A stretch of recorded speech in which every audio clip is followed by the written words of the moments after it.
Well, hey there, Mountain View Church family. This is Pastor Mike. I know normally on Wednesday mornings you are enjoying worship with Rob and Shelly. I've been loving that on Wednesday.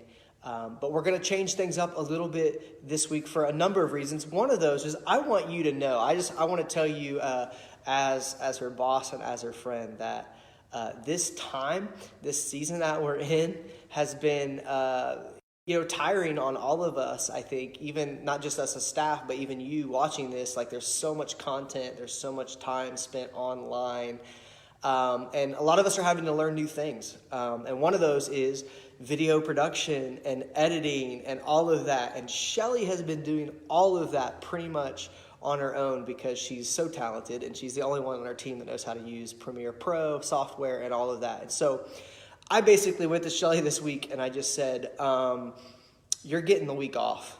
Like, you need to take a break.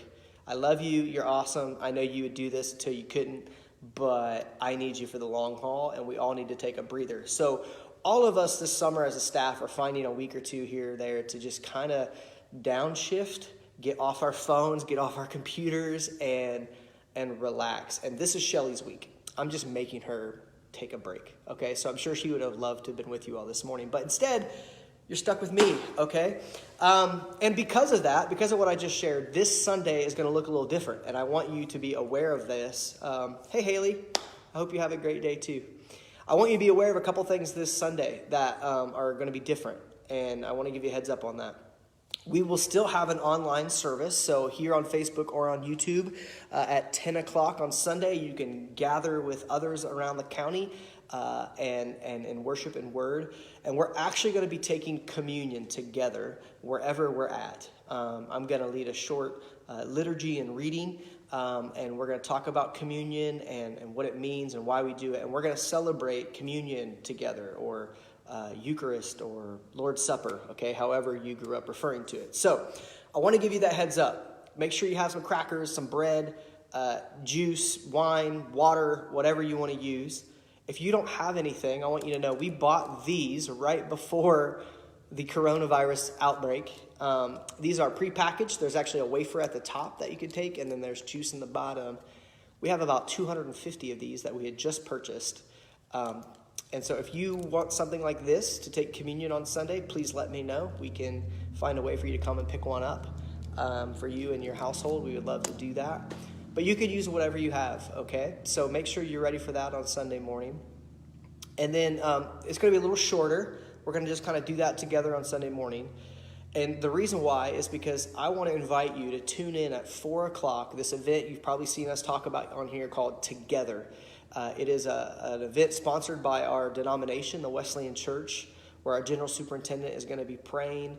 We're going to have some worship, and it's people from like 30-some countries have already registered for this. It's a worldwide denominational prayer and worship event. It's at 4 o'clock Pacific on Sunday. And so we're going to keep our Sunday morning a little shorter, and I want to just encourage you to instead make time to tune in on the website. It's on wesleyan.org/together.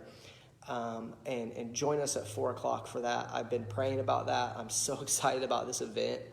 The whole point of it is to pray together for a fresh outpouring of the Holy Spirit in our lives, in our churches, and in our communities around the world.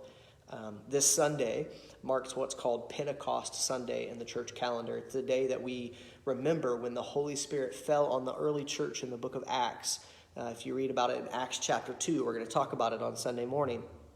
And the Holy Spirit fell, and it really birthed the church, right? And from that came this movement of Jesus throughout the world that's changed history. And so it's the perfect day for this event. And we're going to be praying that God would do it again, that he would bring revival to our hearts, that he would bring change to our communities, and that we would be full of the Holy Spirit together. So that's at 4 o'clock on Sunday. Again, 10 o'clock is still going to be happening. We're going to be taking communion, so give a heads up on that. Make sure you have something ready for that. We'll have kids links still, so if you want to have the kids on a separate thing, you can. If you want to include the kids in communion, that's your choice. That would be great. And then at 4 o'clock, we'll gather on the Wesleyan website together all across the world. So I hope to see you there. Hope you all are doing well, staying safe, staying mentally fit, and are focusing on the things above. So have a great Wednesday, fam. See ya.